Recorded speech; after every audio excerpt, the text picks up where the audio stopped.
আজও একটা দারুণ রেসিপি নিয়ে এসেছি। আজ আমি জলপই চাটনি বানিয়ে দেখাবো। পিদেব কুকিং চ্যানেল থেকে সবাইকে স্বাগত জানাই। ভিডিওটা শুরু থেকে শেষ পর্যন্ত আমি কড়াই বসিয়ে দিয়েছি। কড়াই গরম হয়ে গেছে, আমি শুকনো লঙ্কা দিয়ে দিয়েছি। জালটা আপনার পছন্দ মতন করে নেবেন। এবার আমি 2 চামচ আস্তা মৌরি নিয়েছি, 1 চামচ আস্তা জিরে।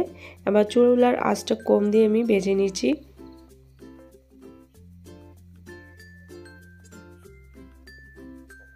তো মোটামুটি আমার ভাজা হয়ে গেছে। এবার আমি দিয়ে দিচ্ছি সরষ 1 চামচ।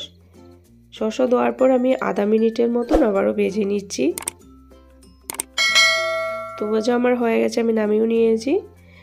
এবার জল দিয়ে দিয়েছি।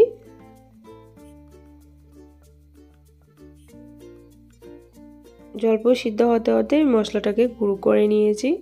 3 ভাগের আমি 2 ভাগ গুঁড়ো করে নিয়েছি। এবার কাজু বাদাম দিয়ে ভালোভাবে আমি গুঁড়ো করে নেব।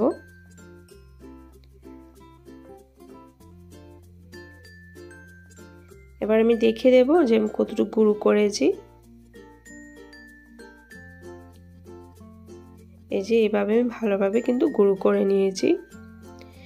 জলপই ভালোভাবে সিদ্ধ হয়ে গেছে, একটু ফেটেও গেছে। এবার আমি কড়াই বসিয়ে দিয়েছি। এবার আমি চিনি দিয়েছি। আমি যতটা চিনি নিয়েছি অর্ধেক বাটিটা আমি জল দিয়ে দিচ্ছি।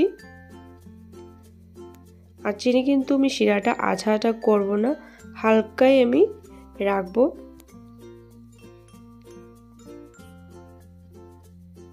হালকাই রয়েছে। এবার আমি দিয়ে দিচ্ছি জলপই।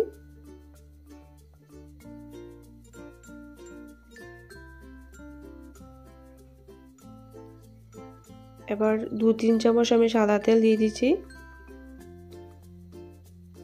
এবার স্বাদ মতো নুন।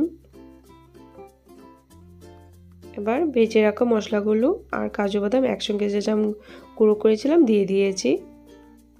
আমি যেভাবে জলপই চাটনিটা বানাচ্ছি বানিয়ে খেয়ে দেখবেন, অনেক ভালো লাগবে।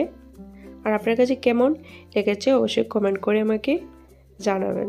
এবার আমি আমচুর পাউডার দিয়ে দিয়েছি 1.5 চামচ। আবারও ভালোভাবে আমি নাড়িয়ে নিচ্ছি।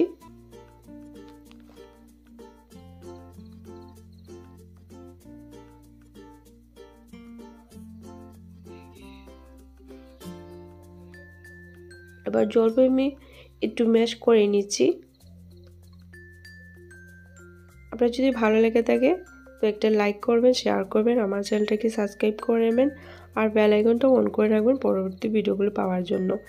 আবারও বলছি, আমি যেভাবে জলপই চাটনিটা বানাচ্ছি বানিয়ে খেয়ে দেখবেন, অনেক অসাধারণ লাগবে। এবার আমি বাটিতে উঠিয়ে নিচ্ছি।